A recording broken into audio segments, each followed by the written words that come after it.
இதுவும் simple logic தாம்மா. ப்ளஸ்ஸையும் பெருக்குனா ஆன்சர் ப்ளஸ்ஸு ஃபர்ஸ்ட் ஒன்.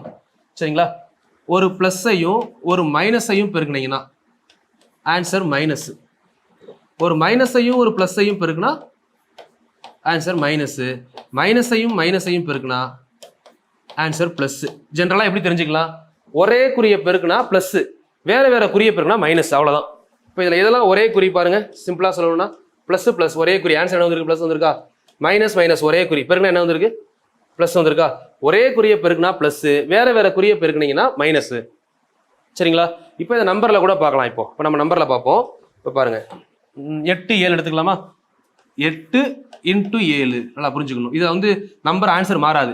இப்போ -8 × +7 இல்லை 8 × -7 இல்லை -8 × -7 இந்த மாதிரி கொடுத்துருக்காங்கன்னா நம்ம என்ன பண்ணலாம்? ஃபர்ஸ்ட் நம்பரை பெருக்குங்க. 8 7 எவ்வளோ? 56. ரெண்டுமே ப்ளஸ் தானே, அப்போ ஆன்சர் ப்ளஸ். ஒன்றுமே பண்ண வேணாம், விட்டுடலாம். இப்போ இங்கே என்ன பண்ணணும்? 8 7 எவ்வளோ? 56. ஒரு இடத்துல ப்ளஸ் இருக்கு, இன்னொரு இடத்துல மைனஸ் இருக்கா? ப்ளஸ்ஸையும் மைனஸையும் பெருக்குனீங்கன்னா ஆன்சர் மைனஸ்.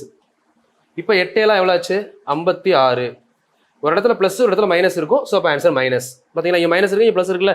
இப்போ ரெண்டுமே மைனஸ் இருக்கிறப்போ 56 மைனஸும் பெருக்கிறப்போ என்ன ஆயிரும்? ப்ளஸ்ஸாக மாறிடும். இதுதான் லாஜிக்.